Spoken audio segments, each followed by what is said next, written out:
Jadi sebenarnya kalau misalnya di Jambi, di zaman dulu tuh mereka sukanya orangnya yang mungil, kecil, pendek, hidungnya pesek, jadi kelihatannya imut-imut gitu ya. Tapi di tempat lain beda. Kalau di Papua ternyata mereka sukanya hitam manis. Dan terus mereka melihat kalau mau cari cewek itu yang kuat. Kenapa? Karena bisa nganyam sama bisa mengolah sagu. Jadi buat pekerjaan-pekerjaan rumah tangga, wah pasti ibu yang baik nih gitu.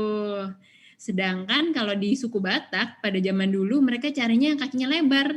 Kenapa? Karena untuk injek-injek padi. Nah ini pasti calon istri yang baik mereka pikir nih kalau kakinya lebar. Jadi injek padinya efektif mungkin gitu.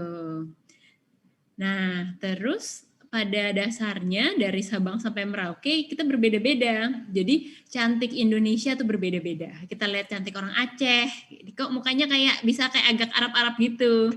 Terus habis itu kita lihat Manado, cantik putih-putih banget gitu, kayak artis-artis Korea Jepang gitu. Terus sedangkan kita lihat NTT, wah eksotik banget. Bali punya masing-masing punya kecantikannya sendiri-sendiri. Pada dasarnya jadi namanya dulu orang kita taunya kalau mau cantik tuh muka putih, rambut panjang, itu sebenarnya beda-beda. Jadi itu bukan standar yang sama di seluruh negeri kita. Tadi kita udah lihat di setiap provinsi itu punya selera yang berbeda-beda. Tapi pada dasarnya dari Sabang sampai Merauke setuju bahwa kalau kulit yang cantik adalah kulit yang sehat.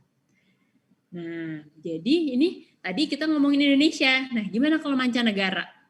Kalau kita lihat bahwa lihat nih, Dian Sastro nggak kalah cantik sama Jennifer Lopez, sama artis-artis Korea yang paling ngehits, ya kan? Jadi pada dasarnya kita nggak usah menjadi orang lain. Kenapa? Karena kita lihat nih bahwa cantik Indonesia itu cantik. Jadi kenapa kita berlomba-lomba untuk pengen jadi artis Korea yang matanya sebenarnya lebih sipit, hidungnya kadang lebih pesek, atau kita pengen kayak Jennifer Lopez yang kulitnya gelap dan lain-lain. Pada dasarnya juga misalnya kita lihat Jennifer Lopez dari dulu kulitnya gelap tapi dia nggak pernah pengen jadi putih. Mereka justru bangga dengan kulitnya tersebut. Jadi yang saya mau ingatkan dari teman-teman dan keluarga Unihats ke kalian adalah kita be the best version of yourself. Jadi nggak usah kita ingin jadi orang Korea, nggak usah kita ingin jadi orang bule, tapi kita harus menjaga kulit kita tetap bagus supaya kita bisa be the best version of ourselves. Jadi mengingatkan lagi nih, Halle Berry bisa jadi ceweknya James Bond, padahal dia kulitnya gelap. Jadi pada dasarnya standar kecantikan luar kan nggak berarti putih sama dengan cantik kan. Dan semua orang yang kita tahu, kita mengeluhkan Jennifer Lopez dari dulu dia juga bangga dengan kulitnya yang Latin.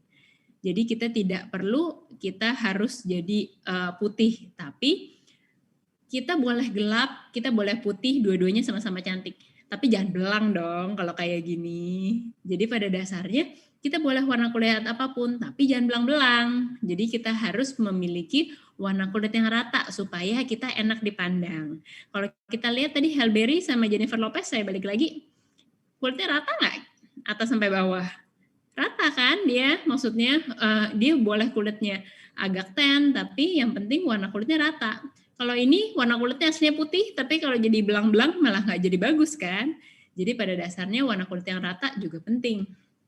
Nah, siapa yang hobi banget selfie di sini nih?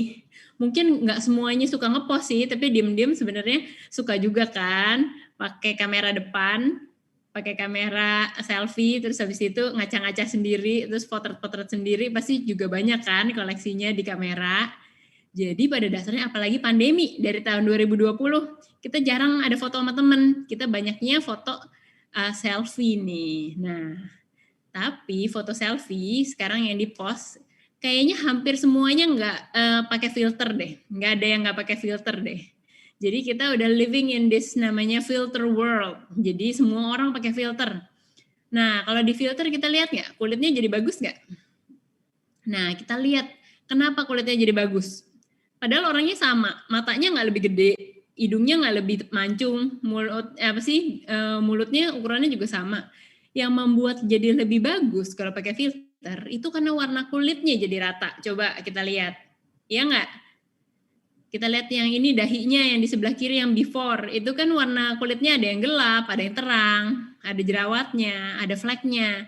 Pakai filter langsung mulus semua. Jadi pada dasarnya kita pengennya kulitnya seperti apa? Seperti kalau di filter. Kalau di filter itu menjadi seperti apa?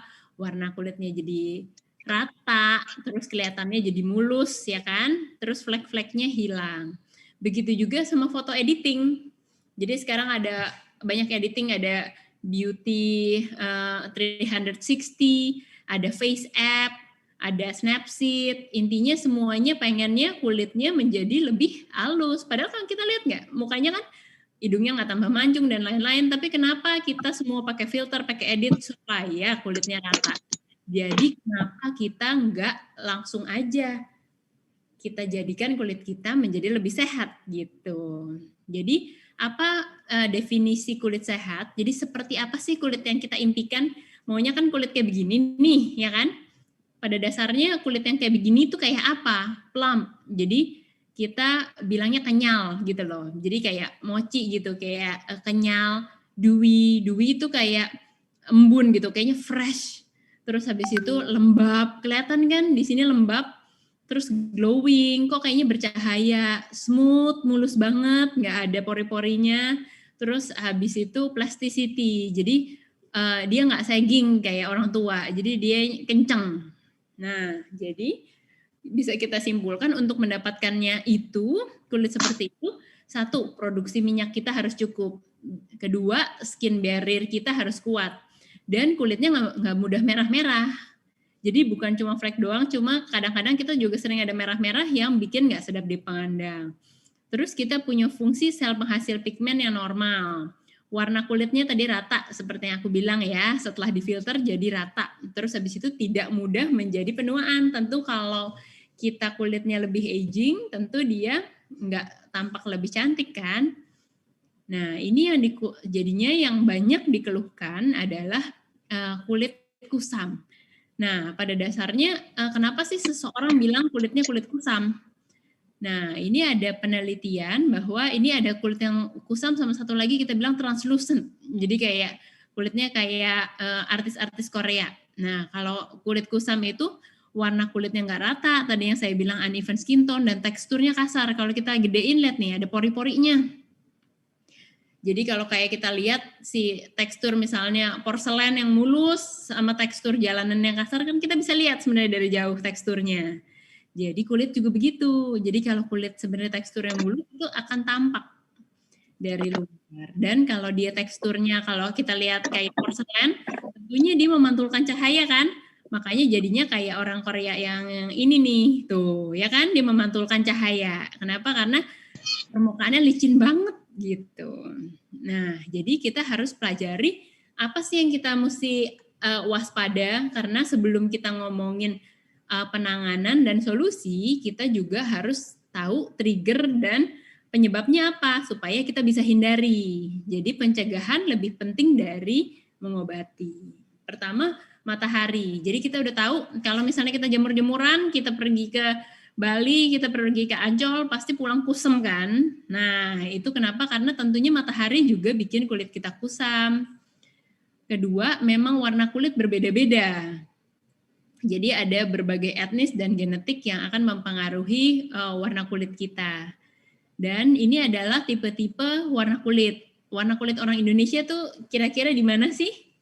Nah, kita nggak sampai yang warna kulit 6, ini biasanya orang Nigeria gitu. Tapi kalau Indonesia itu biasanya antara 3 sampai 5. Dimana kalau misalnya 3 itu biasanya misalnya kayak orang Manado atau Lampung, sedangkan kulit yang tipe 5 itu biasanya orang Indonesia Timur, dan di tengah-tengah biasanya 4 gitu. Misalnya kulit beberapa misalnya orang Jawa, itu biasanya tipe kulit 4. Kan kita ada yang kuning langsat, ada yang sawo matang. Dan juga tentunya kalau namanya radikal bebas itu juga bikin kulit kusam. Jadi radikal bebas tuh asalnya dari mana sih? Terutama kalau dari polusi udara. Jadi kalau kita banyak yang emang bolak-balik naik motor, pasti kan ketemu banyak asap-asap. Nah, itu juga pasti membuat kulit kita kusam. Terus juga kalau makanan-makanan kita kurang sehat. misalnya kita cuma makan yang nggak bergizi, makannya beli bakwan di tempat gorengan terus gitu kan, atau beli cireng doang gitu kan di tempat gorengan, itu kan cuma ada minyak-minyak yang menjadi radikal bebas. Nah itu juga nantinya akan membuat kulit menjadi kusam dan abis itu akan mempercepat penuaan. Dan juga peradangan. Jadi kalau misalnya peradangan itu termasuk misalnya kalau kita ada gatal-gatal di muka, terus habis itu ada jerawat. Jerawat adalah suatu bentuk peradangan. Nah, kalau jerawat biasanya bekasnya kayak apa? Jadi bisanya jadi hitam-hitam kan? Nah, itu tentunya juga membuat noda-noda di kulit. Jadi kulitnya tidak tampak cerah. Dan kita mesti perhatikan juga aktivitas kita. Kalau misalnya kita seharian di ruangan, kita juga membuat kulitnya menjadi kering. Tadi kita lihat bahwa tanda kulit kita, kalau orang Korea itu tadi fotonya bisa kayak mengkilat gitu kan, kelihatan bahwa kulitnya pasti lembab. Kalau kulit kita kering, pasti nggak bisa kelihatan kayak begitu. Kan tadi kelihatannya kayak basah gitu ya kan.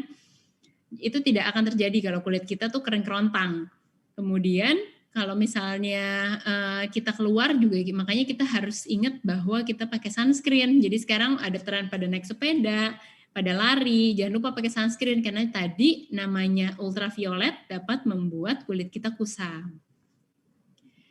Dan kita sekarang jadi suka menggunakan masker nih di era pandemi. Nah, masker itu jangan lupa dapat memicu maskne. Waktu itu kita pernah bahas juga ya tentang maskne di Uni Health sebelumnya, bahwa pemakaian masker lama-lama juga dapat menimbulkan jerawat. Nah, jerawatnya bisa membuat noda.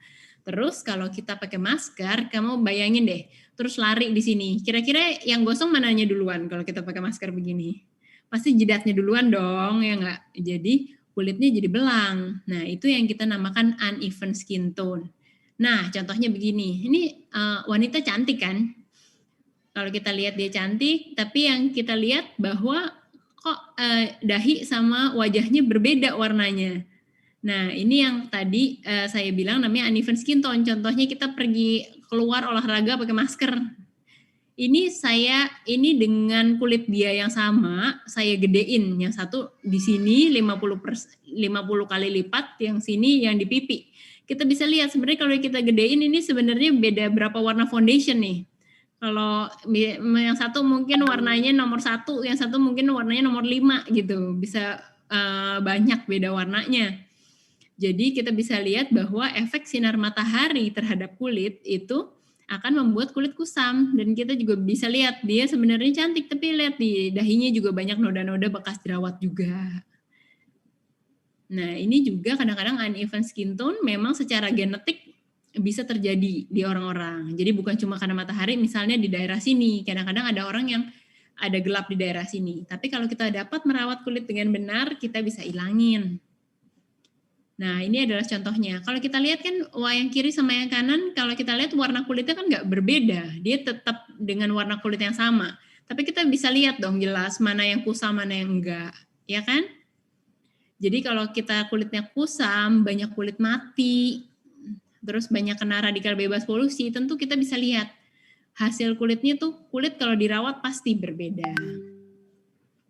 Terus kita ada yang namanya hiperpigmentasi. Nah, seperti yang saya tampilkan di gambar ini, namanya hiperpigmentasi beda-beda. Namanya belang-belang, namanya zebra bisa belang, namanya macan bisa belang. Intinya bentuk hiperpigmentasi itu bisa berbeda-beda. Nah, pada dasarnya kalau kita namanya hiperpigmentasi itu pigmennya tuh kelebihan pada kulit. Nah, bentuk keluhannya bisa, dok saya ada flek wajah nih, dok saya kusam nih, dok kok saya lebih gelap sih pulang jalan-jalan, dok saya ada bercak hitam nih. Nah, jadi bentuknya bisa berbeda-beda. Pada dasarnya itu semuanya kita namakan bukan sesuatu yang normal, karena kalau namanya kita bayi kan biasanya nggak ada apapun kan di kulitnya. Nah, itu namanya pigmentation disorder. Jadi ini tentunya suatu keluhan atau penyakit kulit. Tapi apakah berbahaya? Biasanya enggak. Cuma tentunya ini dapat mengganggu. Jadi namanya pigmen kulit kita itu dihasilkan sama satu sel, namanya melanosit. Dia menghasilkan melanin. Nah, melanin itu pigmennya. Nah, kadang-kadang ada penyakit yang meningkatnya sel penghasil pigmennya, dia makin banyak. Ada penyakit yang misalnya melanosit atau sel penghasil pigmennya sama, tapi dia menghasilkan banyak gitu. Jadi kadang-kadang bentuk manifestasi penyakitnya bisa berbeda-beda. Nah, pada dasarnya dia tidak berbahaya, tadi saya udah bilang, dan tidak bergejala, nggak sakit, nggak gatel, tapi tentunya dia mempengaruhi kualitas hidup, apalagi kalau ada di wajah.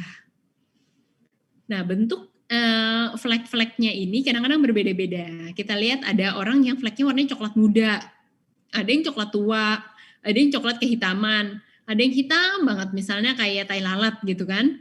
Ada yang hitam kecoklatan, ada yang kebiruan, ada yang biru kehitaman. Nah, ini semua sebenarnya juga menunjukkan dalamnya pigmentasi. Jadi makin dia coklat muda, dia lokasinya makin di atas kulit. Tetapi dia makin kebiruan, itu dia biasanya ada di dalam. Jadi lokasinya di dalam sekali. Penyebabnya bisa macam-macam. Pertama bisa faktor yang dari dalam tubuh kita atau faktor yang dari luar. Kalau faktor yang di dalam kulit kita bisa diakibatkan genetik, mutasi, hormonal.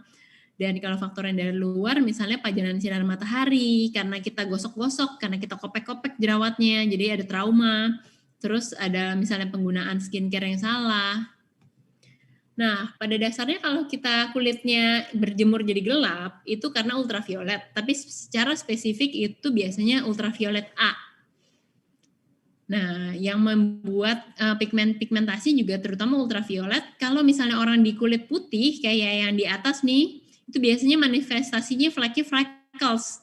Dimana kalau orang di kulit gelap, biasanya kita tidak temukan freckles seperti ini. Akan tetapi kalau orang di kulit gelap, misalnya orang Asia, terus biasanya orang Latin atau Hispanik, biasanya mereka sering kena yang namanya melasma. Nah, ini gambarnya melasma. Ini sering juga melasma ini di ibu-ibu hamil. Ibu-ibu hamil sering pas hamil keluar melasma begini. Tapi tidak semua hiperpigmentasi ini dapat diobati dengan yang dijual bebas. Makanya hari ini kita bahas dengan lengkap. Pertama, kalau melasma ini kenapa saya bahas khusus? Kenapa sering dialami orang Indonesia dan sangat bandel. Jadi dia bisa bercaknya seperti tadi, kayak pulau-pulau, warnanya bisa terang, bisa gelap. Tapi biasanya di daerah yang kena matahari. Tapi bisa di daerah badan lain, tapi jarang. Misalnya di leher, di dada. Kemudian kita sebagai orang Asia banyak yang kena melasma, 40%. 40% wanita di Asia Tenggara itu kena melasma. Jadi presentasenya cukup tinggi. Dan dia tuh bikin stres. Kenapa? Karena begitu udah hilang balik lagi, dan kadang-kadang dia cukup bandel, dengan treatment apapun susah dihilangkan. Nah, ini adalah penyebab-penyebab melasma: genetik, sinar matahari, hormon, ada faktor dari pembuluh darah, dan faktor-faktor lainnya. Dan juga ini yang sering dialami oleh orang Indonesia adalah bekas jerawat. Nah, bekas jerawat ada yang gelap dan ada yang merah. Dan ada yang bopeng. Mungkin yang bopeng aku nggak bahas di sini dulu, tapi yang sering terjadi adalah bekas jerawat yang gelap.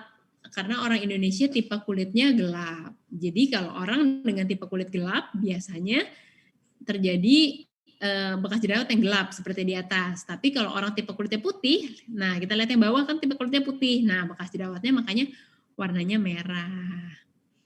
Ini contohnya, ini misalnya di punggung. Jadi kita lihat bahwa namanya bekas jerawat seperti ini nggak cuma bisa terjadi di wajah, bisa terjadi di punggung.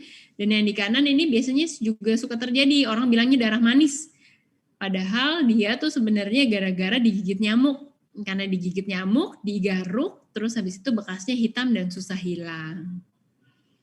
Nah, ini adalah contoh-contoh pigmentasi yang tidak bisa diselesaikan dengan krim-krim yang biasa, yang pengobatan over the counter. Ini misalnya Nevus Hori yang atas, jadi ini harus menggunakan laser. Dan yang bawah misalnya Nevus Ota, kita tahu tadi kalau biru kehitaman artinya lokasinya dalam, ya kan? Nah, karena dia lokasinya dalam, jadi harus juga menggunakan laser dan pengobatan ke dokter spesialis. Dan yang ini kita lihat kayak flek-flek ini adalah aktor kalau misalnya udah umur 40-50-an pasti masih kenal lah ya. Mungkin yang sekarang-sekarang yang umur belasan nggak familiar. Tapi ini namanya Morgan Freeman. Nah, kalau kita lihat dia kan punya flag-flag nih. Tapi flag-flagnya beda kan dengan yang tadi. Nah, ini kita bisa lihat kalau misalnya ibu-ibu itu kalau di usia 50-60 ke atas kadang-kadang suka muncul di leher hitam-hitam juga. Nah, ini sama. Ini namanya keratosis seboroik. Dan ini kelihatan seperti flek, padahal ini tumor jinak. Tapi tidak berbahaya, nggak usah diapa-apain, nggak usah dihilangkan juga nggak apa-apa. Kecuali mengganggu secara kosmetik, harus dilakukan elektrokauterisasi atau laser. Tapi bercak-bercak seperti ini dan misalnya tai lalat seperti yang di bawah ini tidak harus dihilangkan, tapi apabila mau dihilangkan tidak menggunakan produk yang dapat dijual over the counter atau bahkan dengan persepan. Jadi harus menggunakan alat-alat atau laser. Nah, ada juga pigmentasi-pigmentasi yang sebenarnya normal. Nah, sebenarnya kalau pigmentasi-pigmentasi seperti ini masih dapat diobati dengan obat-obat yang dijual bebas. Nah, ini kadang-kadang misalnya kalau di orang di bawah matanya ada gelap gitu kan, biasanya sering terjadi. Ini kalau kita lihat yang di sini kayak ada titik-titik. Nah, titik-titiknya itu keratosis seboroik yang tadi. Jadi itu juga tidak bisa menggunakan krim-krim biasa. Terus habis itu juga yang normal misalnya kalau ketiak hitam, terus misalnya bagian selangkangan agak hitam, terus habis itu lehernya suka gelap, biasanya orang-orang yang gemuk atau ada diabetes, terus lututnya gelap, ini namanya hiperpigmentasi tapi masih normal, jadi umum kita temui. Yang sering dikeluhkan juga adalah ketiak yang gelap. Jadi biasanya penggunaan deodoran dan antiperspiran yang iritatif. Terus kalau misalnya banyak berkeringat, itu biasanya membuat daerah ketiaknya menjadi asam. Terus asamnya tersebut mengiritasi kulit jadi gelap.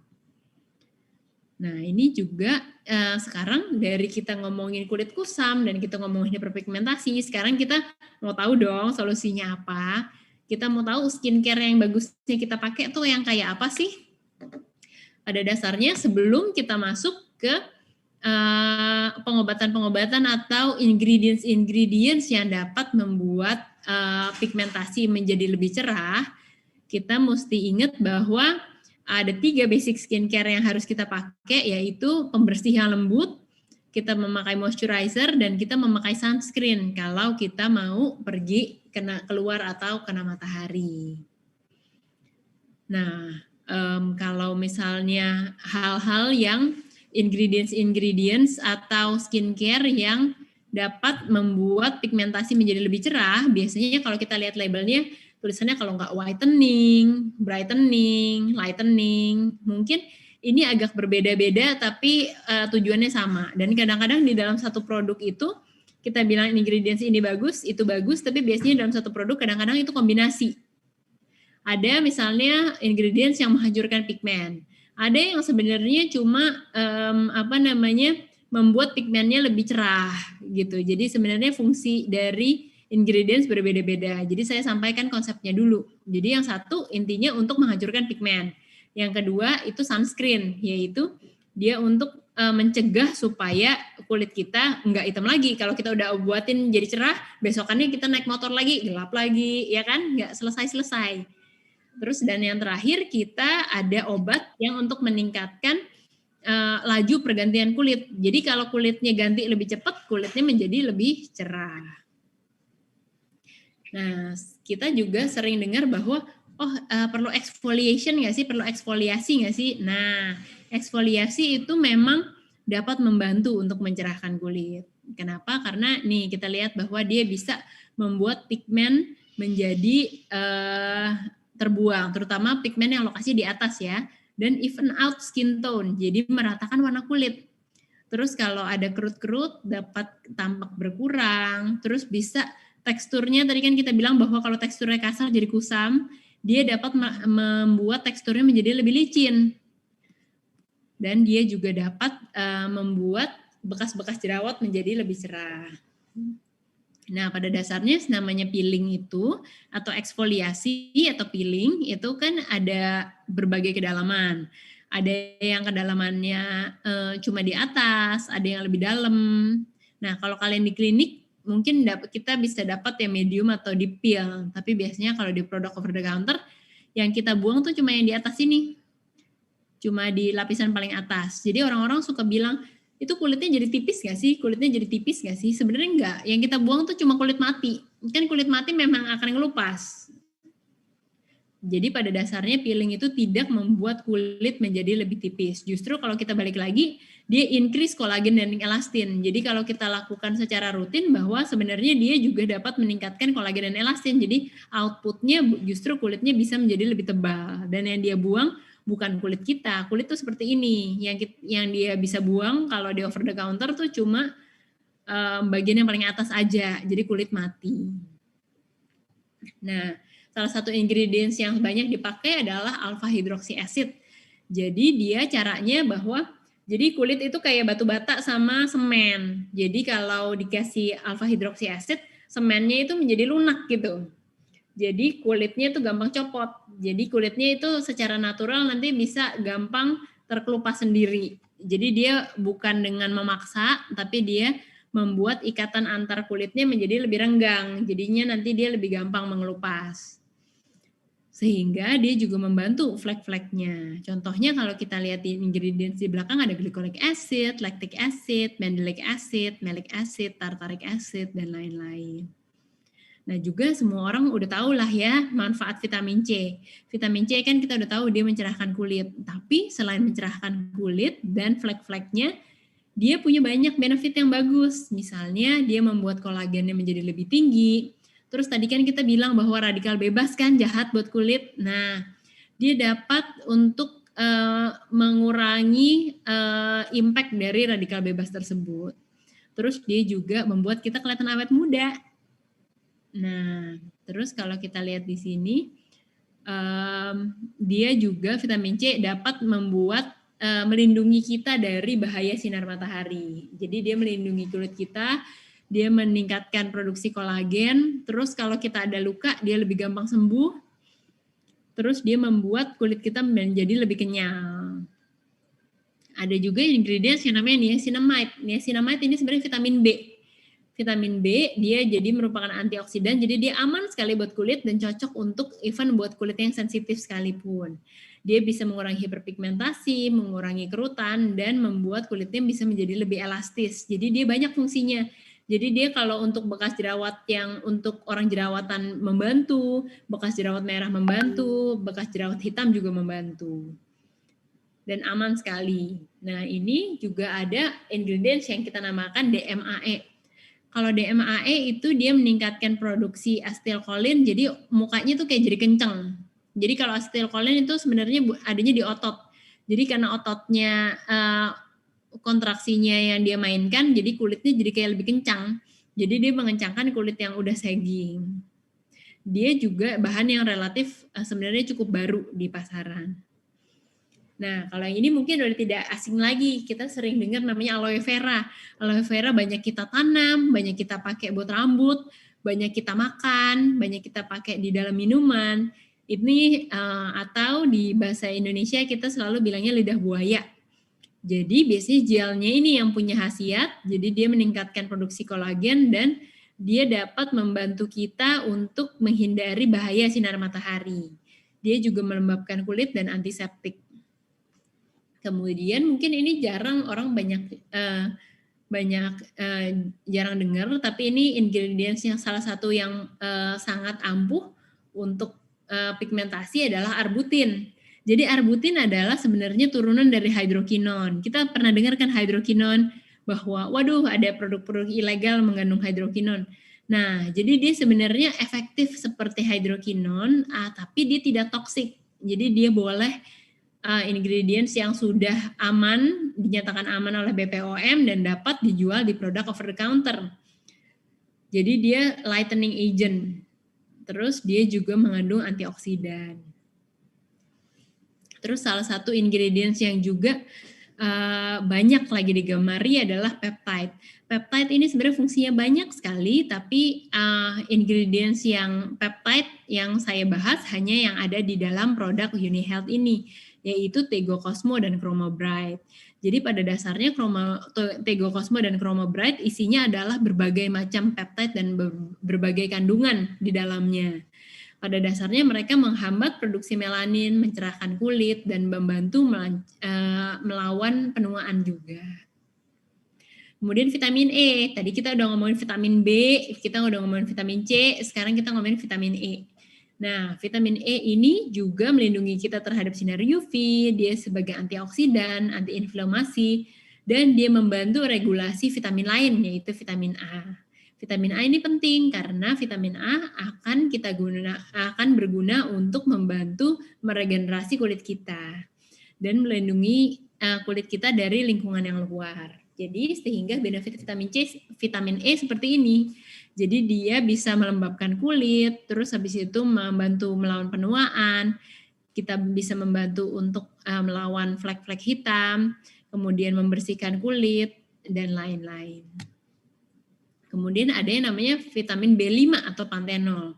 Vitamin B5 atau pantenol ini fungsinya banyak, dia bisa untuk wrinkles, buat fine lines, buat redness, buat dryness, dan dia punya kemampuan untuk mengunci kelembaban dan membuat barrier kulit kita atau pertahanan kulit kita semakin baik.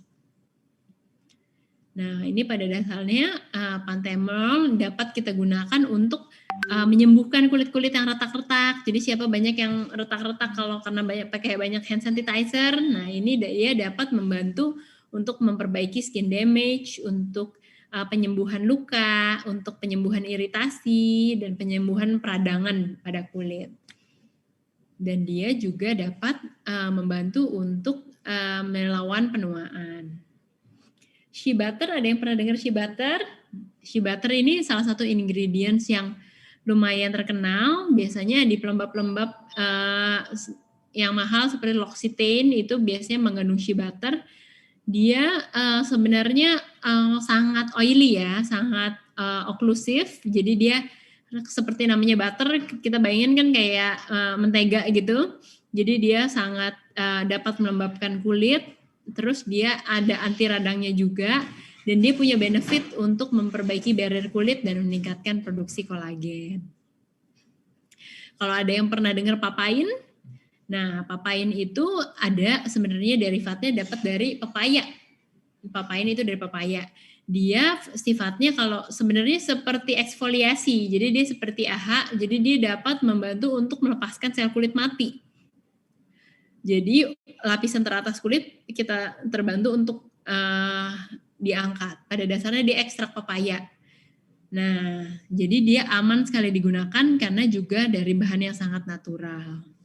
Di luar dari brightening agents, juga penting untuk dalam suatu formulasi ada ingredients yang menenangkan kulit. Jadi tidak semua obat yang kita pakai itu sifatnya iritatif untuk kulit, tentunya tidak bagus. Jadi ada ingredients yang membuat kulit menjadi lebih tenang, jadi tidak gampang iritasi. Misalnya allantoin, dia selain mengangkat sel kulit mati, dia juga melembabkan, ada anti iritasi dan penyembuhan luka.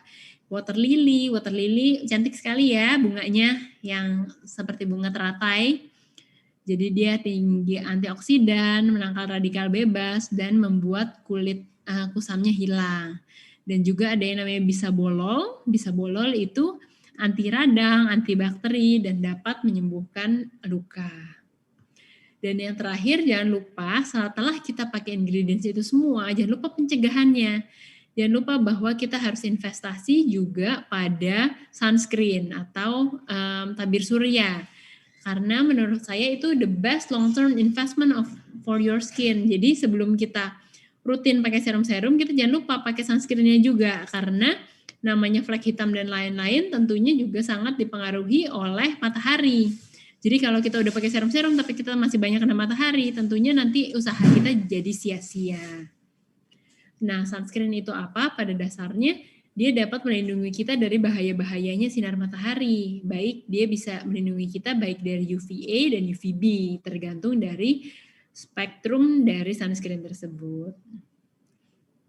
Nah, pada dasarnya sunscreen ada yang dapat diserap oleh kulit. Jadi sinar matahari diserap oleh kulit dan habis itu dia convert jadi energi panas, dan ada sunscreen yang memantulkan cahaya matahari. Dan klasifikasinya dapat kita bagi juga jadi chemical atau physical. Nah, ini kalau contohnya yang chemical, misalnya kalau di ingredients oxybenzone, avobenzone, dan juga ada physical ingredients seperti zinc oxide dan titanium dioxide. Nah, kalau generasi-generasi terbaru, sunscreen-nya dia bahkan bisa menyerap dan memantulkan juga. Jadi, tidak salah satu, tapi dia dapat bekerja sebagai dua-duanya. Nah, pada dasarnya negara kita kan negara tropis ya, jadi tentunya matahari banyak sekali. Nah, jadi apa masalah kulit di negara tropis? Pertama, kita skin type-nya skin type 4-5 kan tadi saya bilang 3-5, tapi kebanyakan 4-5. Jadi kita warna kulitnya tuh berwarna. Nah, tadi seperti yang sudah disinggung juga, kalau kulitnya berwarna, jadi mudah sekali untuk terjadi yang namanya hiperpigmentasi. Kemudian kita juga banyak terpajan oleh sinar matahari karena kita di ekuator, kita ada di garis khatulistiwa. Jadi resiko untuk hiperpigmentasinya tinggi, resiko untuk kanker kulitnya tinggi, dan juga di Indonesia kan juga selain panas tapi lembab gitu. Jadi kita gampang jadi berjerawat, gampang jadi biang keringat, terus habis itu kalau kita pakai skincare kena panas tuh kayaknya meleleh gitu. Jadi itu tentunya menimbulkan pertanyaan, kita gimana sih kita ada sunscreen yang ideal? Pada dasarnya kalau kita mencari sunscreen harus yang memiliki proteksi UVA tinggi, UVB tinggi, dan tidak komedogenik. Gimana cara kita apply sunscreen yang benar? Jangan lupa untuk pakai di belakang kuping juga. Jadi kadang-kadang kuping kita suka terbakar. Jadi jangan lupa juga pakai di atas kaki, karena banyak yang ke saya, waduh kakinya gosong karena mereka suka naik motor, terus habis itu kaki bagian atasnya tuh gosong, atau kadang-kadang kan jiplak kayak sendal jepit, ya kan kalau habis dari pantai. Terus jangan lupa untuk pakai sunscreen sampai di leher juga. Terus habis itu jumlahnya juga harus cukup. Jadi jumlahnya kalau untuk seluruh badan itu kira-kira 2 sendok makan. Tapi kalau untuk wajah itu biasanya segede koin aja, segede koin kita pencet sampai segede koin terus pakai di seluruh muka. Jadi jangan terlalu dihemat juga karena nanti tidak efektif. Dan kita bisa pakai 15 sampai 30 menit sebelum kita keluar. Jadi biarkan sunscreen bekerja dulu sebelum kita pakai keluar. Jadi dia baru ingat baru dia efektif 15 sampai 30 menit. Nah, kalau udah di luar jangan lupa untuk dipakai ulang. Jadi ternyata kalau kita yang pakai cuma sunscreen kalau cuma pagi doang itu salah. Jadi ternyata setelah 2 jam efektivitas sunscreen itu berkurang. Jadi kalau kayak pada wondering ini udah pakai sunscreen kok masih gelap aja sih. Nah, itu karena namanya sunscreen harus dipakai ulang setiap 2 jam. Rata-rata cuma 50% yang memakai dengan jumlah yang dianjurkan. Nah, ini hanya supaya kalian ingat mengenai sunscreen ada 5W1H. Siapa yang pakai? Who? Everyone under the sun. Jadi semua orang yang kena terpajan sinar matahari. Dan pakai sunscreen yang gimana? Pakai yang broad spectrum, yaitu bisa untuk menangkal UVA dan UVB. Kapan pakainya? Setiap hari 30 menit sebelum keluar dan dipakai setiap 2 jam. Di mana pakai sunscreen? Di seluruh wajah dan badan yang terkena sinar matahari. Terus berapa pakainya? Kira-kira 1 ounce untuk seluruh badan. Kenapa kita harus pakai sunscreen? Karena kita tadi mau menghilangkan flek dan kulit kusam bukan? Dan terlebih lagi namanya sunscreen dapat menghindari kita dari kanker kulit, terus habis itu dan penuaan kulit. Jadi pada dasarnya pesan akhir, jadi untuk kita menangani kulit yang kusam, pertama kita harus tahu penyebabnya apa. Tadi kan di slide yang pertama saya justru membahasnya tentang apa aja yang membuat kusam. Jadi semua hal-hal itu harus dihindari untuk kita mendapat kulit yang cerah. Kemudian jangan lupa untuk memakai sunscreen dan juga pakai misalnya topi, pakai payung dan lain-lain, pakai tangan panjang. Kemudian kita memiliki skincare yang tepat untuk tipe kulit masing-masing. Karena tidak semua tipe kulit kadang-kadang sampai dia dapat kita lihat hasilnya. Paling tidak misalnya 1-2 bulan. Nggak mungkin kita pakai produk misalnya baru 1-2 hari terus kita sudah berharap fleknya hilang. Itu pasti tidak terjadi. Dan kita harus hati-hati. Jadi be gentle with your skin. Jangan berlebihan.